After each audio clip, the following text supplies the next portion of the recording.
Imagine yourself in ancient Rome, not the Rome from textbooks or faded maps, but the living, breathing city at the heart of a crumbling empire. The year is 218 CE. You're standing in the shadows of Palatine Hill. The summer sun blazes down, painting the marble palaces in blinding white light. They gleam like the skin of a god. But under that polished surface, something is rotting. The air carries strange scents. You breathe in the sweetness of foreign perfumes, the heavy smell of spiced oils, the iron temps of spilled wine, and something else, something foul. You can't quite name it, but it turns your stomach. It feels ancient and wrong from behind. The closed doors of the imperial palace, music spills into the streets, flutes and drums. But not the proud, dignified, kind, played at formal ceremonies. This sound is raw, wild. It moves with a beat that feels older than the city itself, like it comes from the bones of the earth. It stirs something inside you, a rhythm you shouldn't be hearing. A slave stumbles past, pale as death. He clutches a golden cup as if his life depends on it. His knuckles are white. His eyes search the shadows as if someone or something is watching. You wonder who. He fears the emperor. But which one? The Senate's puppet? Or the boy, the teenage boy from Syria, who somehow took Rome's throne? You shrank back against a stone pillar as a squad of Praetorian guards marches by. Their armor shines. Their faces do not. Beneath their helmets, they look uneasy, lost. These men are supposed to be the iron backbone of imperial authority, the bodyguards of emperors. But they move like soldiers who no longer know who they're protecting or why.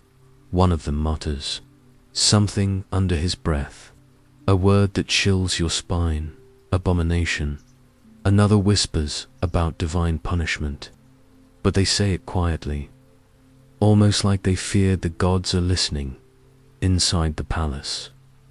Above the music, a voice suddenly cuts through, young, clear, sharp as broken glass. It commands in accented Latin, not like someone who learned it at birth, but like a foreigner who speaks it well enough to lead. The words are lost in the roar of instruments and shouting, but the tone makes your skin crawl. Is this a celebration? At first, that's what it seems. But as the minutes pass, the joy begins to crack. Beneath the laughter, there's desperation, there's madness. You're not witnessing a party. You're witnessing something unraveling. And at the center of it all, the boy, the one they now call Elagabalus. He sits on the throne of the Caesars, a golden snake in the heart of the empire, and no one knows what to do about it. Not the Senate, not the guard, not even the gods. But to understand how this could happen, how a 40-year-old from the far edges of the empire could seize the most powerful position in the ancient world, we must rewind. We must return not to the beginning of Rome, but to the beginning of its end. The boy's real name wasn't Elagabalus. It wasn't even Marcus Aurelius Antoninus, the name Rome gave him when they crowned him. That was a lie, a calculated name meant to tie him to the beloved philosopher emperor from a century earlier. His real name was Varius Avitus Bassianus, and he was born around 204 CE in Emesa, a city in what we now call Syria. He was born into a powerful family, aristocrats with money, ambition, and a plan. His mother, Julia Soaemias, had power in her blood. Her aunt Julia Dumna had been married to Emperor Septimius Severus, one of the most formidable rulers Rome had ever known. Her cousin, Caracalla, had ruled after Severus until he was assassinated in 217 CE. That murder left a vacuum in the empire, a dangerous one, and Julia Soemius saw her chance. She was clever, ruthless, driven by a vision not just to rule, but to shape the world in her family's image. Her son, this strange, beautiful boy, would be the weapon. Imagine young Varius growing up in a mesa, not in Rome's cold marble temples, but in a world of color and fire. At the heart of his city stood the Temple of Elagobal, a place unlike any in the West. Its central icon was a sacred black stone, a meteorite that had fallen from the heavens and was believed to house the power of the sun god Elagobal. This wasn't Roman religion, with its strict rituals and distant gods. In Emesa, the divine was intimate, wild, alive. The boundary between man and God was porous. Priests would enter ecstatic trances. Worshippers would weep and wail, offering their bodies to divine possession. And in the center of it all, young Varius watched, learned, became. They called him the high priest of Elagobal. He dressed in flowing robes, painted his face with sacred oils, wore jewelry that glinted in the firelight. Even as a child, he moved like someone caught between worlds, not entirely boy, not entirely priest, not entirely human. When the Emperor Macrinus, the man who orchestrated Caracalla's murder, tried to cut military pay in Syria, everything changed. Roman soldiers were fierce and disciplined, but their loyalty had limits, and those limits were made of gold. Julia Soemius pounced. She spread a scandalous rumor that her son Varius was actually the illegitimate child of Caracalla, the dead emperor. The tale was wild, blasphemous. She claimed Caracalla had fathered the boy through a secret affair with his own sister. It was a lie, most likely, but it was a brilliant lie. In Rome, bloodline was everything, and no one questioned the divine when it came wrapped in the cloak of dynasty. Now picture the scene. It's May 218 CE. The Legio III Gallica, a Roman legion stationed in Syria, is restless, angry. They've gone months without proper pay. Their loyalty to Macrinus is hanging by a thread. Then, from the eastern horizon, Julia arrives. She stands before the soldiers with her son at her side. He is just 14 years old. His face is painted in the Eastern style. He wears purple, the color of emperors. His movements are graceful, delicate, strange. He looks nothing like the grizzled generals the soldiers are used to, and yet they stare. Julia speaks. She tells them that this boy is the true son of Caracalla, that his blood is imperial, that he has come to save Rome, not just as emperor, but as the living vessel of the sun god, Elagobal, a divine being made flesh. The soldiers kneel. They don't know if it's religion or desperation or madness, but they fall to their knees and cry out, "Hail, Caesar! Hail, Marcus Aurelius, Antoninus! Hail, Elagabalus!" The lie has worked. The boy has become more than a claimant. He has become a god. Word reaches Macrinus in Antioch. He's stunned. Military rebellions he can handle. Those are common. But this is something else. A child claiming not just power, but divinity. His soldiers aren't just defecting, they're converting. Reports pour in from every direction.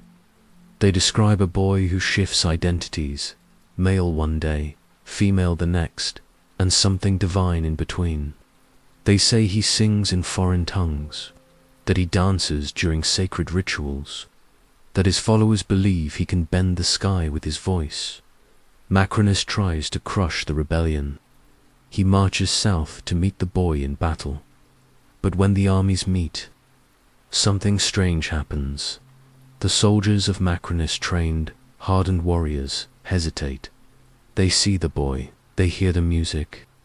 They watch as the followers of Elagabalus throw themselves into war like it's a religious experience. And then they switch sides. They drop their weapons. They join the boy. Macrinus runs. But there's nowhere to hide. Within days, he's captured. Executed. His head is sent to Elagabalus, wrapped in silk. And so, a 14-year-old mystic from Syria, a child priest in painted robes, becomes the emperor of Rome. But power and control are not the same thing. The road to Rome is long. The boy travels with a strange and holy entourage. Roman soldiers march beside Syrian priests. Court officials walk next to dancers. Prostitutes and prophets and imperial guards move as one. At the center of it all is Elagabalus himself, riding in a golden chariot drawn by white horses. One day he appears in Roman dress, dignified, noble, draped in a toga like Augustus. The next he's veiled in silk, his eyes lined with kohl, glittering like a goddess of the East. No one knows what to make of him. Not the common people. Not the elite. Not even his own guards. By the time the caravan nears Rome, whispers have turned into rumors, and rumors into fear. Messengers race ahead to the Senate. They describe ceremonies filled with blood and music. They speak of a black stone, the meteorite from Syria, that now rides beside the emperor. Revered as a god in its own right. The senators meet in hushed panic. Some demand resistance. Surely the Praetorian Guard will protect Roman dignity. Others argue for caution. The boy holds the loyalty of the legions. Challenging him could mean civil war, but beneath the arguments lies something deeper. A realization, for centuries, Rome had conquered the East, claimed its riches, its gods, its knowledge. But now, for the first time, the East had conquered. Rome, not with swords, with belief, with transformation. And so, when Elagabalus finally enters the city in the summer of 219 CE, all of Rome holds its breath. He rides not as a general, but as a prophet, a divine figure from the edge of the world. Beside him is the sacred meteorite, the stone of Elagabal, a god without a Roman name, now given place of honor in the empire's heart.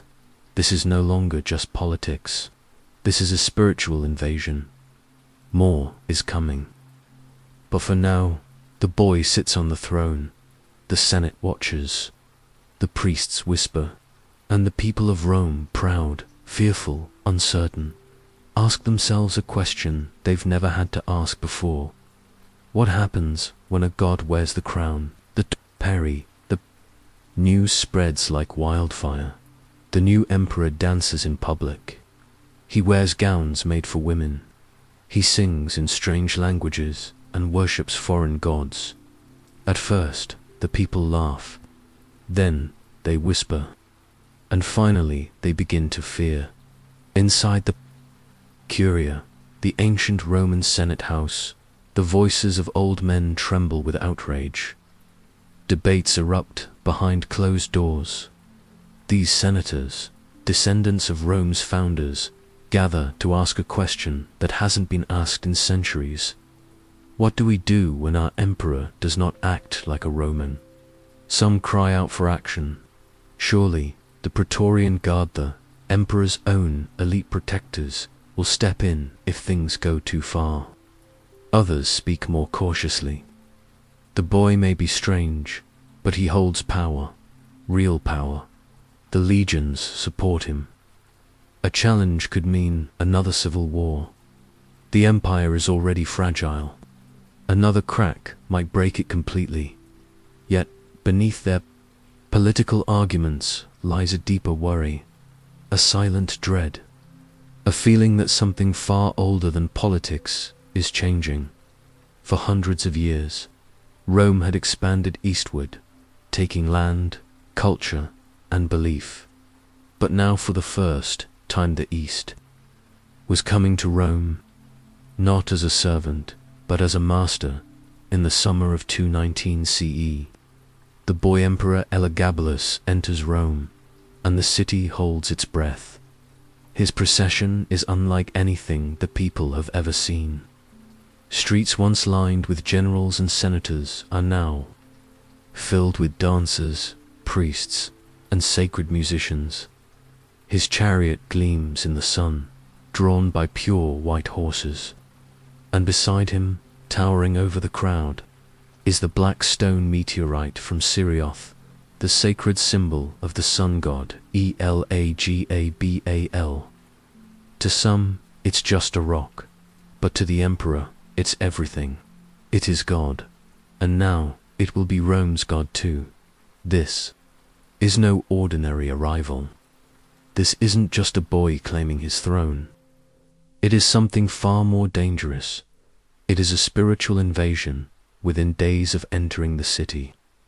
Elagabalus makes his intentions clear. He announces a sacred marriage between his god, the sunstone of Elagabaland, the Roman goddess Minerva, protector of wisdom and war. No one in Rome has ever witnessed such a ceremony, a divine union, a symbolic blending of East and West. But instead of harmony, the act creates horror to the traditional priesthood. It is sacrilege. These are not gods that belong together. This is not a ritual sanctioned by Roman law. It's something new, something foreign, something they cannot control. And yet, it's only the beginning. Soon, construction begins on the Palatine Hill, very heart of Roman power. Not a temple for Jupiter, Mars, or any of the familiar Roman gods. No, this new monument will honor Elagabal. The sound of chisels and hammers echoes through the city as workers carve a home for a god most Romans have never even heard of. Word spreads. The emperor has appointed Syrian priests to high offices. He has introduced ceremonies filled with dance and musicand acts. People refuse to describe aloud. At public events he wears clothing not meant for men, not as a disguise, not in shame, but with pride. As a declaration, the empire watches and recoils. Rome's aristocrats are the first to feel the tremors. These are men who trace their bloodlines to the Republic, who see themselves as the protectors of Roman tradition. They have survived barbarian attacks, famine, and rebellion. But now they face something stranger, an emperor who seems to want to destroy Rome's soul from within. And yet, it's not just the elites who struggle. In homes across the city, ordinary Romans whisper the same questions. Fathers ask what example this emperor sets for their sons. Mothers wonder what kind of world their daughters will inherit. Shopkeepers, soldiers, craftsmen, they all begin to see something they do not recognize in the leader they're supposed to follow, because when they look at Elagabalus, they don't see Augustus. They don't see Trajan. They don't even see Caracalla. They see a mystery, a challenge, a threat. But Rome has always known how to survive. When emperors become unpredictable, the people adapt, and many do. The clever ones flatter the new court. They wear Eastern clothing. They mimic the new religious customs. They learn the names of Syrian gods and smile through the ceremonies. Those who don't, they vanish. Some return later changed. Others are never seen again. And the message is clear. Accept the new order, or be consumed by it. Still, deep under the surface, pressure builds. Rome has always been a conservative society, proud of its traditions, suspicious of change. And now, those traditions aren't just being challenged, they're being mocked. Elagabalus shows no signs of stopping. In the barracks of the Praetorian Guard, the tension rises. These are Rome's elite warriors, sworn to protect the emperor. But what happens when the emperor rejects everything they believe in? Day after day, they hear new rumors. The emperor plans to marry a man. The next day, he says he is the goddess Venus reborn. Next week, he'll build public baths where men and women will bathe together. Without shame, without Roman modesty, they mutter behind closed doors. They stare at one another in silence. They follow orders. But something is breaking. Then Elagabalus begins interfering in government. He appoints favorites not for wisdom or experience, but for their beauty. Senate meetings are interrupted with flutes and dancing. Sacred incense fills the air. The law, once sacred, becomes a toy. He issues new rules, strange ones that erase centuries of Roman legal order. Picture the Senate, the place where Cicero once thundered, where Augustus built his empire, now filled with perfume, with golden robes, with laughter that does not belong. One old senator dares to protest. He speaks of tradition, of the ancestors. He is not executed. That would be too crude. Instead, he is sent to a distant province, forgotten. The message is received. But what truly shakes the empire is not the emperor's politics. It's his defiance of gender itself. In Rome, masculinity is power. The emperor is supposed to be a symbol of Roman manhood, strong, rational, controlled. But Elagabalus does not follow that script. Ancient texts speak of him wearing women's clothing, of using makeup and jewelry, of asking doctors to turn his male body into a female one. Some modern scholars call it gender dysphoria. Others say it was all enactment to provoke. But for the Romans of his time, the reason doesn't matter. What matters is that their emperor, the man chosen by the gods, rejects Roman manhood entirely. Families whisper at night. Fathers tell their sons not to stare. Mothers try to explain, but the words don't come. Children ask questions no one wants to answer. And for a people already living in a multicultural empire filled with Greeks, Egyptians, Syrians, this moment feels like a breaking point. If even the emperor refuses to be a Roman man, what does it mean to be Roman at all? His marriages stir even more scandal.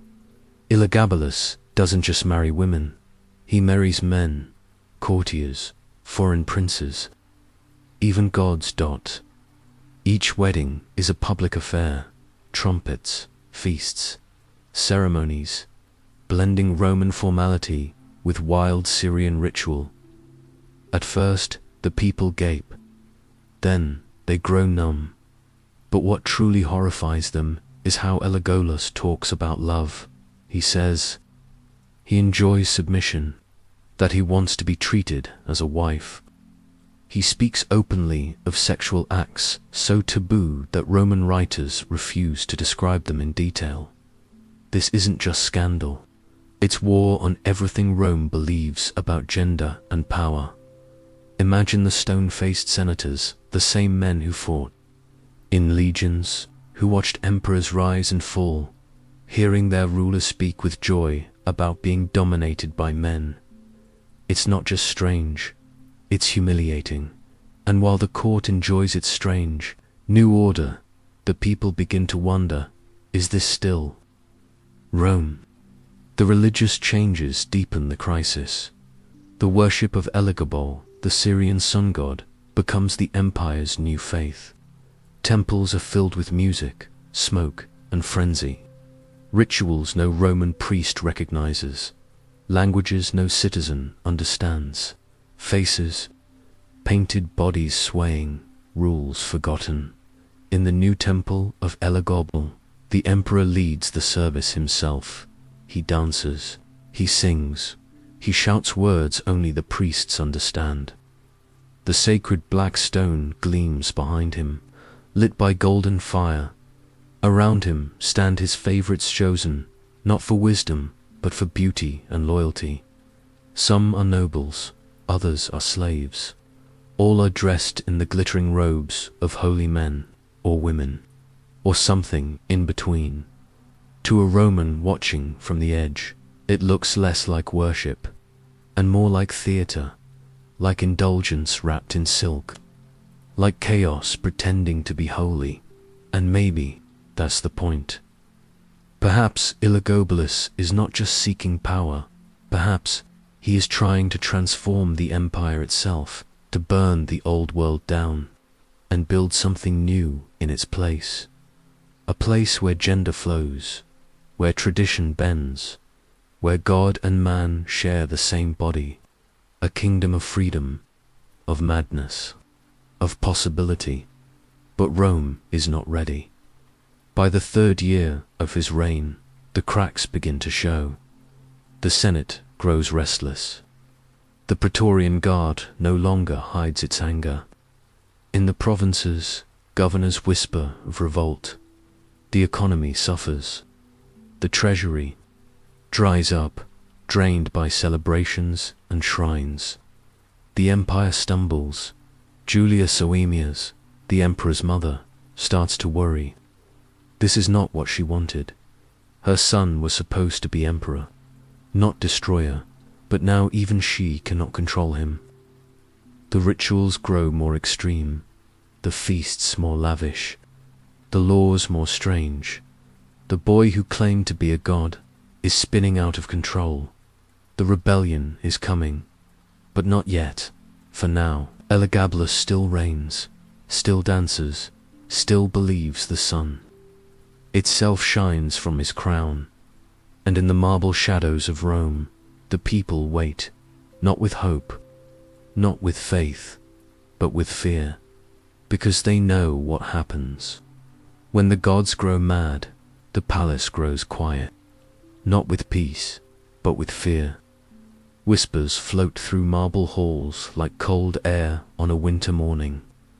The emperor is dreaming again, but these are not dreams of light and prophecy, not visions from the sun god, who once filled him with fire and pride. These dreams are darker. He hears voices speaking strange languages no one in Rome knows. He sees shadows creeping across the walls. He turns suddenly in his chamber, thinking someone stands behind him, but there's no one there. Only silence.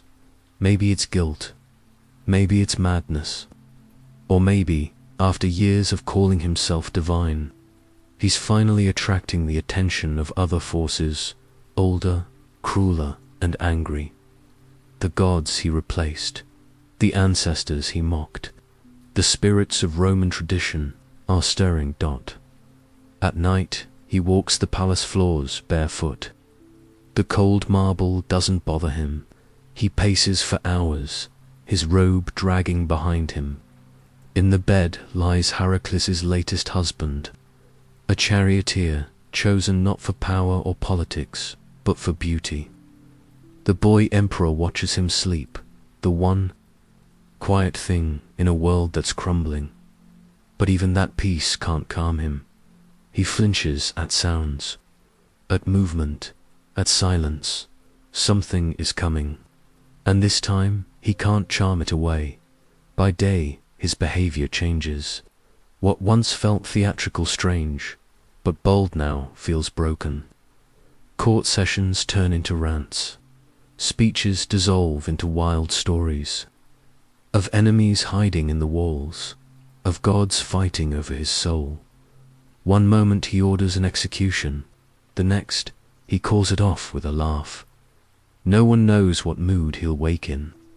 No one feels safe. Even the Syrian priests begin to pull away. These men, who once saw him as a living god, now see something else, something twisted.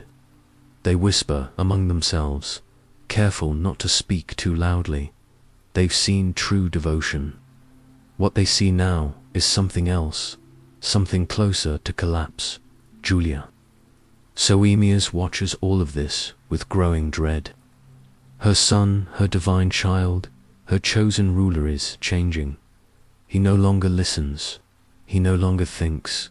He lashes out. He cries. He whispers things that don't make sense. She had sacrificed everything to put him on that throne. Her name, her family's legacy, the very balance of the Roman world. And now, she watches as the boy who once dazzled armies and danced before gods begins to fall apart. She tries to bring in wiser men, older voices, calm hands, but he won't hear them. He won't hear anyone. Inside his mind, a storm is building, and outside the palace, the empire feels it too. The breaking point comes in the winter of 221 CE. The emperor announces a grand ceremony at the temple of Elagobal, a celebration of his god, a moment of glory. The court gathers. The air is thick with incense. Music plays wild, fast, not Roman. The emperor appears, his robes shining like fire, his arms lifted toward the heavens. He calls on his god to appear, to bless them all, to speak through him. But something goes wrong. He collapses, not a soft fall, not a faint. He drops like a stone, hard, violent. His body shakes, his eyes roll. The music stops.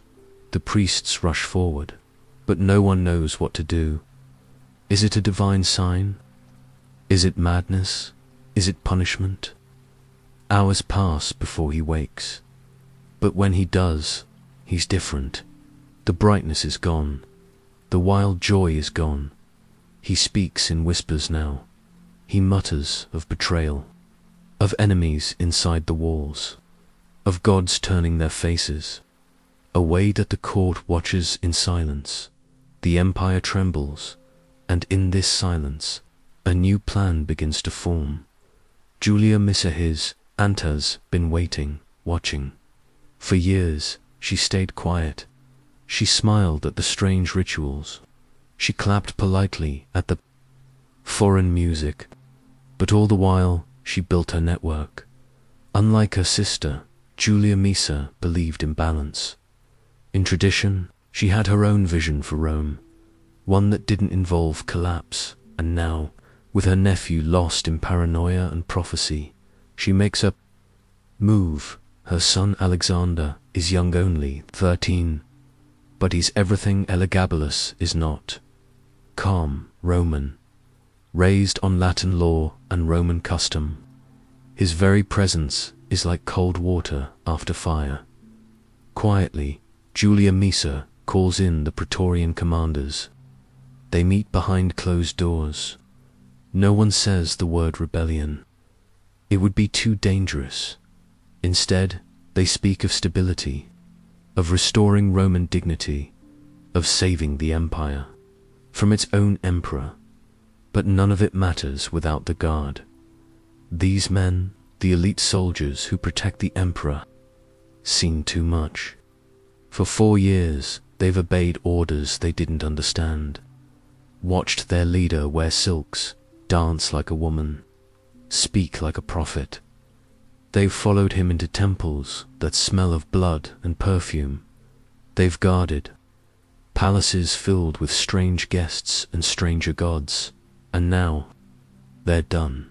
The final blow comes in March 222 CE.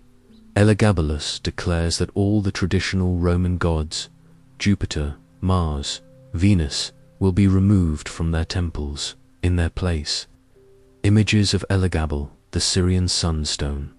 For many, this is the end, not a transformation, but an erasure, a tearing down of everything Rome had been, not just religion, not just politics, but identity. Even his supporters, those who had cheered him, dressed like him, prayed with him, begin to fade away. Some slip out of the palace, others seek safe passage home. The streets grow quiet, and in that quiet, Julia Misa strikes. March 11, 222. The emperor and his mother arrive at a meeting room. Inside the palace, they think they're meeting with loyal officers, but inside the room are soldiers, armed, silent, no words, no trial, no farewell. The guards close the doors, and the end begins. Julia Soemias moves first. She steps in front of her son, tries to protect him even now. But the soldiers do not hesitate. She dies quickly. Elagabalus follows. No prophecy, no miracle, no escape. The boy who claimed to be divine is gone, but his death is not the end. The men who kill him do not stop there. This is not just an assassination. It is a warning, a message carved in blood. His body is dragged through the streets of Rome. The crowds watch in silence, some with relief, others with sorrow, many with confusion. His clothes are torn away, his face is slashed, his corpse is tossed into the sewer, then into the river, not buried, not mourned, erased, as if he never existed, as if those 4 years were just a fever dream. But history cannot be erased so easily. Alexander, the new emperor, is crowned within hours. He's even younger than Elagabalus was. But everything about him is different. He wears the toga properly. He prays to Roman gods. He listens to the Senate. And his first acts are clear. The temple of Elagabal is repurposed. The Syrian priests are removed. The black stone is sent back to the east. Gone are the silks, the dances, the divine weddings. Gone is the boy who tried to be more than man or God. Rome breathes a sigh of relief, but the scars remain. For 4 years, the empire had been something else, something wild, strange, alive. Now, in homes across the city, people try to explain what they saw. Parents speak carefully to their children. Was it madness? A warning? A test from the gods? Some say it was evil. Others are not so sure, because for some, those years offered something new. Freedom to the slaves and freedmen who saw a world where power wasn't locked behind bloodlines. 2. The women who watched gender bend and shift under golden lights, to the foreigners whose gods were honored instead of feared. Elagabalus had been many things, but for a moment, he had shown them another way to live. The historians who survive him, almost all Roman elites, write him off. They call him a monster, a madman, an abomination, they say. His death was necessary, justified, but history is not always told by the honest. Sometimes it is told by those who needed him gone. Yes, Elagabalus brought chaos. Yes, he defied every rule. Yes, he scared even his own protectors. But he also asked questions no emperor had dared to ask. What if gender was fluid? What if religion was personal? What if Rome could become something new? In the end, the empire survived, but it was changed, because once a boundary is broken, it can never be fully rebuilt. The boy who called himself the sun burned bright, and then, like all stars too close to earth, he fell.